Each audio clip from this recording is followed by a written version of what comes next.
History of MMM, how it all began. Starting up of MMM, in 1989, Moscow Executive Committee in Leninsky District registered MMM as a cooperative society. It is in Russia. A few words about the leader. The MMM Cooperative Society was founded by Sergei Mavrodi and was one of the leading computer equipment distributors in Russia. Sergei Mavrodi, having a degree in maths, worked as a programmer and took part in the development of the first operating systems. A few words about his decision to make his own company is the fact that having worked as a simple worker from 8 to 5, he understood that freedom is the most important for him, because that work of 8 to 5 is literally a slavery. At any point, at any time, the company can throw you out and you'll be left without nothing, although you could have worked in that company for years and years. So he realized it. This is why he decided to create his own child, and he knew whatever his efforts will be, it will come back to him in form of dividends and income. Free of charge travel campaign. In 1992, the brand became universally recognizable after Mavrodi offered several times to all the residents of Moscow a day of free of charge travel in metro, Moscow subway. Pretty smart. Birthday of MMM. On October 20, 1992, the joint stock company MMM was registered. In fact, it is a birthday of MMM in the traditional form in which people got used to consider it. The shares of MMM on sale. February 1st, 1994, the shares of MMM went on sale, and people immediately began to buy them. Moreover, the company willingly bought them back on a new, higher rate, which grew very fast at about 100% per month. The company's principle today is always more expensive than yesterday worked perfectly. Few words about that. Why did he do that? As you might know, in 1991, the Soviet Union fell. So if until at the time of the Soviet Union, everything that there was in the country, like properties, different companies or whatever that was bringing some goods, was national. So any person of the country was entitled to have a share of that production, of that company. Everybody was equal. But when the Soviet Union fell, what it meant is that all the companies, all the properties had to be privatized. So you can imagine there is a company, a huge company. People worked there for years and years. And at one moment there comes a person and says, all that is mine. Yes, this was the case, and obviously that information, that laws about the fact that it was possible to privatize was kept only for a small group of people for obvious reasons. So a simple worker who worked in that company for years and years or all his life didn't know he can actually come and say by law that that is his. So what genius idea Sergei Mavrodi had is to sell these shares to gather the money of the people, and with this money to buy those companies. So basically, if a person has an MMM share, he would have had an exact share from the company that Sergei Mavrodi bought. For example, a company from oil and gas or something else. Obviously, he knew perfectly which companies are worth it and which companies were not. There was quite a battle there. So as you can see, his idea was great, but let's see what happens. Government is trying to hinder MMM's activities. Surprise, surprise! Planned by the Russian government, MMM 94 was intentionally collapsed. It began when tax inspectors accompanied by OMON officers passed through the crowd of depositors and went inside the central office of the company to give a notice about the planned tax inspection. Right. So obviously, the small group of people that I was talking about is the government people, is the people that have connections and so on, and they wanted obviously all that money, all those properties to be kept in their hands. This is how the nowadays oligarchs were made. At that moment they had nothing. In one day they got loads of money, and now you can know them as very rich people who made their money on the back of a nation. So obviously they did something just to provoke some panic going through the crowd. Obviously, for any financial institution, a panic is really bad. As I remind you, at that time, MMM was selling shares, was a share stock company, let's say. Mavrody's arrest. Sergei Mavrody was arrested on tax evasion charge. Really lame excuse. It wasn't at all like that.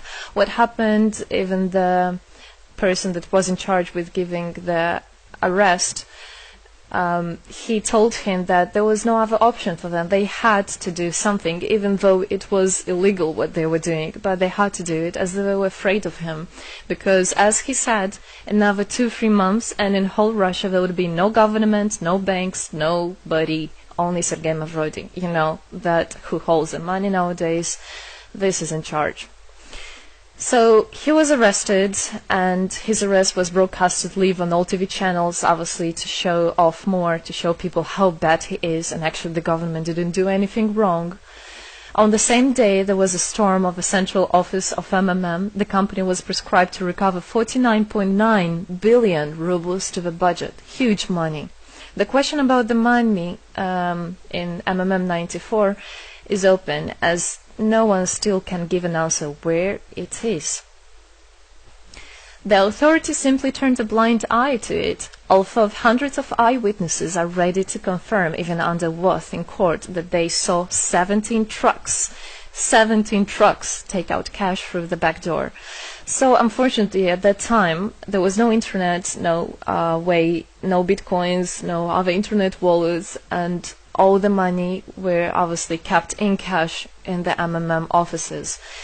And the government took advantage of it. They just came, took it out, and then they said nothing. They just, moreover, they didn't say where the money went. They even made the way to make people believe that Sergei Mavrody was the one who took all those 17 trucks of money and disappeared. But obviously it wasn't the case. It was a simply lame excuse. Demonstrations against state authorities. August 1994. Thousands of MMM depositors affected by the artificial collapse of the pyramid protested and demanded to set Mavrody free. Actually, Mavrody could have used his powers and do huge, bigger protests, but he decided not to do that, as that would made as obvious a different protests of this type. Could be people injured or even killed, so he decided not to use people in this purpose. It was very noble from him to do that. MMM leader became a deputy. However, he found a way to get out of the prison. Being imprisoned, Sergei Mavrody had managed to register as a candidate for a deputy of the State Duma and was released from prison. He won the elections by a landslide and became the deputy of the State Duma of the first convocation. So, as a deputy in Russia, they have privileges. This is why, becoming a deputy, he was set free. The State Duma is against Mavrody. Surprise, surprise! The State Duma deputies deprived Sergei Mavrody of his deputy plenary powers due to his permanent absence at the Duma's meetings. That incident was the only one in New Russia's history. Sergei Mavrody wasn't interested at all in politics. It's not, he hates politics, as he said it many times. So he became a deputy only for the reason to get out of the prison. That's it. He wasn't interested to go to their meetings, as he himself considered as well the people there as being quite silly and not worthy to spend time with. But this was another lame excuse for them to deprive him by saying that he is absent. A candidate for presidency. The Central Election Commission registered the authorized representatives of the initiative group that had nominated Mavrody as a candidate for the President of Russia, but subsequently rejected a significant part of the signatures in the support of a candidate, and his registration was renounced. So, for obvious reasons, they did that again. They weren't interested into having a fair president, a fair leader on top of their head. Revival of MMM, January 2011. Sergei Mavrody renounced launching a new launching a new project of MMM 2011, Together We Change the World. Previously, there were simply no analogues of similar systems in the world. The film about MMM, the launch of the project fell in the same time interval with the release of Russian film about MMM Pyramid, the plot of which is based on the eponymous book in which the history of MMM is disclosed by Sergei Mavrodi. So he wrote a book, and there is a movie which I highly recommend you to watch. You can find it online on YouTube. MMM is building a new, fair financial order. June 2012, the activity of MMM made a lot of banks collapse and a huge outflow of funds from deposit accounts happened. The system numbered more than 35 million members at the time. For obvious reasons, the fight against the system started. It suffered the same fate as MMM 94, eventually collapsed. So what happened? A lot of banks, as I already said, had a huge outflow, and another minus of the system of that time was that it wasn't really quite a community, because the money was still kept by the managers in MMM. So it wasn't the same idea as it is now, comparing it now, where people exchange money between themselves. You don't need to put it in a central account. At that time, there were central accounts, and it was again used by the banks. They simply blocked those accounts that they identified as being of MMM and took all the money away, and that's it. There were no other discussion about that. Again, huge loss of money. People lost a lot of money. Sergei Mavrodi didn't get all of them. It was again the banks that took the advantage of it. MMM 2012 is just the beginning. I'll be back. Sergei Mavrodi announced the launch of a completely new MMM, World Mutual Aid Fund, MMM community. It speeded up since the first day, showing crazy dynamics on new members' registration. It has been decided to send 10% of the whole turnover on payments to the affected members of MMM 2011. So again, another genius idea. In order not to make central accounts, in order not to gather the money somewhere, now the money are spread directly between participant itself. You can just check in your account online whom you should transfer the money to. So MMM now is connecting all the people between themselves in exchange, so that they can exchange the money and get benefits of it. It's amazing and it's crazy, but it is true. MMM is growing.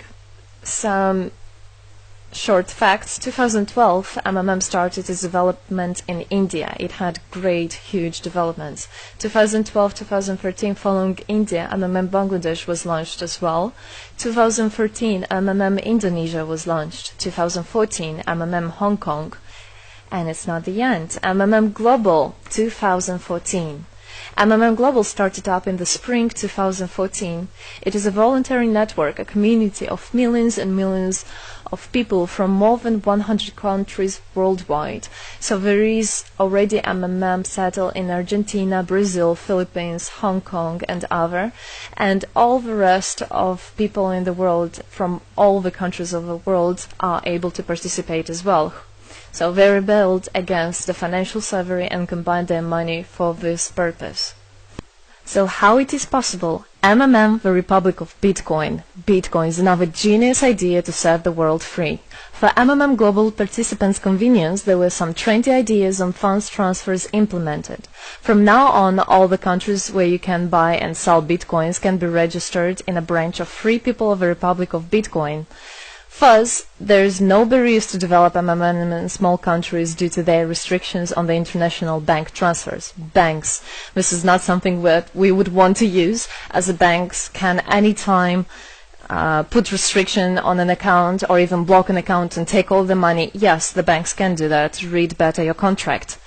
So, Bitcoins is really genius idea to do that. Join MMM Global, join our community, set the world free. Don't hesitate, don't even think of going back, just go always forward. We are writing the history right here and right now. We are not going to be any more slaves working from 8 to 5, having pennies for that. We want to hold our own money and to get the benefits of it. I don't want a bank to use my money for their own purposes. I want us people, free people, to use our money, to exchange the money when it is needed, and to help each other. This is really a great idea. And join us, write the history here today with us, and together we will indeed change the world.